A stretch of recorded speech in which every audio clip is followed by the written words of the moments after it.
All right. So I've been away for a wedding and in Scottsdale, which is Arizona, Okay. the state under California. Right.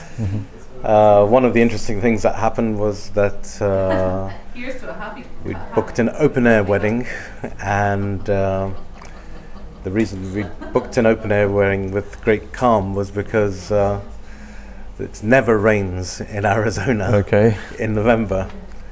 But the day after the wedding, it lashed down. It was like monsoon. Really? Yeah. So all the day after. Okay. Yeah. So all the talk was about El Nino, and there has been quite a bit of rain in California. But the almond market seems to be operating like a wild beast, all on its own volition. And it seems to be like a simple case of market dynamics, in that the price probably over the last 3-4 weeks had dropped by 70-80 cents. Right? The market had been falling almost every day last 2 or 3 weeks. It really did look like free fall for a while. It was very little business taking place. Yeah, everybody's sitting on the sidelines waiting for traction. Yeah. Obviously, the mentality is when a market's falling, everyone steps back. You don't want to be the one that's bought stuff that's suddenly now too expensive. Yeah, that's right. So, however, probably in the past. So, in terms of standards, I guess it got to just under 350. Is it like 345? Yeah, 345, 347, something like that. Even at the start of this week. Then, so I got back, I think, on Tuesday.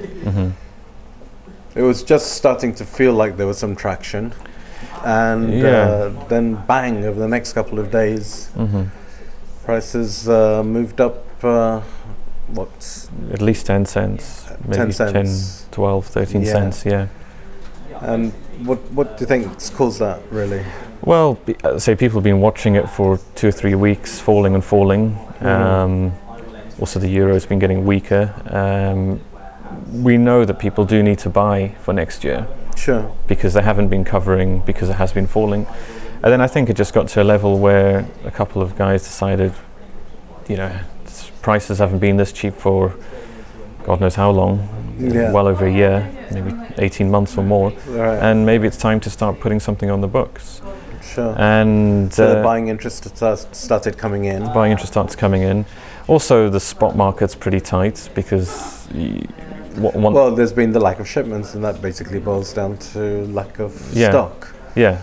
So on the one hand, you've got shipments, weak shipments, and produces a weaker market, but then eventually someone needs to have physical goods, and if there's nothing coming in, then it starts to get a bit tight. Yeah, that's right. And the whole thing's got a bit excitable, really, even from sort of yesterday afternoon up until today.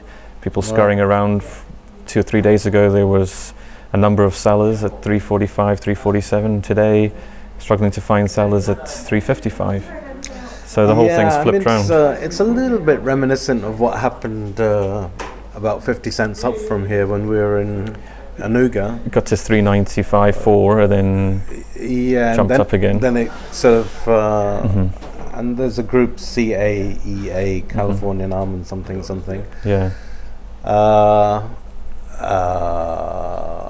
Who maybe enjoy a beer together and fantasize about what life could be like. But there definitely seems to be a combination of things. One is perhaps some sort of cohesion between the packers or the traders, the guys who set the price basically in California. And this rush of demand. Yeah.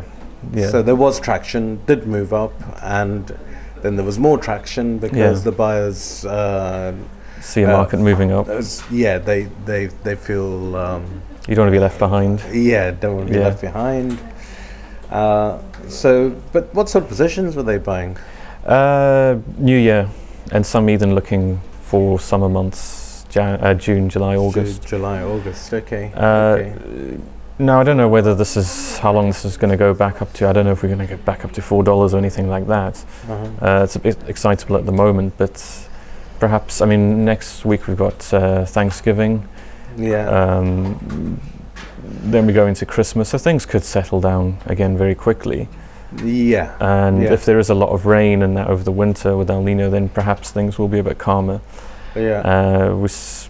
Also, I guess the next point is like maybe by the January, certainly by mid-Jan, we'll know all the shipments up till December.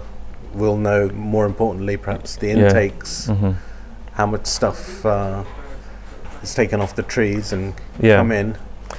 Maybe you've got another couple of months in which there might be a little bit, but we'll certainly know the meat of the situation of the intake. Yeah.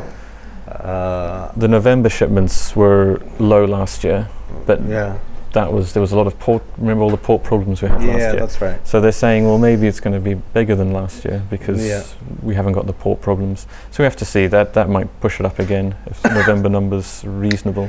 Well, what they're doing there is they're preempting the contrast, because it's saying it's because last year's numbers were so low. Yeah. But there we go. All right. So certainly found traction. Yeah. And it is moving up as we speak. How long that continues is. I think it's up to the buyers, really. Yeah. To a certain degree. Yeah. It's been buyer-led recently. Yeah. Yeah. So that's healthy. Yeah. It's good that demand has some voice. Yes, for once. Yeah. Okay. Okay. Thanks.